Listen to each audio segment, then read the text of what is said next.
ইরানের সঙ্গে যুদ্ধবিরতি নিশ্চিত করতে যুক্তরাষ্ট্র পরিকল্পিতভাবে পাকিস্তানকে মধ্যস্থতাকারী হিসেবে ব্যবহার করে।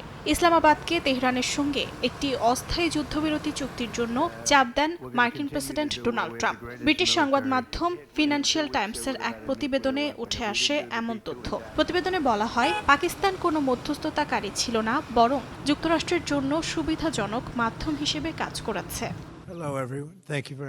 প্রতিবেদনে আরও বলা হয়, এই কূটনৈতিক তৎপরতার পেছনে ছিল বহুমাত্রিক চাপ। প্রেসিডেন্ট ডোনাল্ড ট্রাম্প প্রকাশ্যে ইরানের বিরুদ্ধে কঠোর ভাষা ব্যবহার করলেও বাস্তবে যুদ্ধের বিস্তার ঠেকাতে আগ্রহী ছিলেন। বিশেষ করে বৈশ্বিক জ্বালানি বাজারে অস্থিরতা, তেলের দাম বেড়ে যাওয়া এবং হরমুজ প্রণালীর ঝুঁকি এসব বিষয়ে যুক্তরাষ্ট্রকে দ্রুত সমাধান খুঁজতে বাধ্য করে। একই সঙ্গে ইরানের পাল্টা প্রতিরোধও পরিস্থিতিকে জটিল করে তোলে।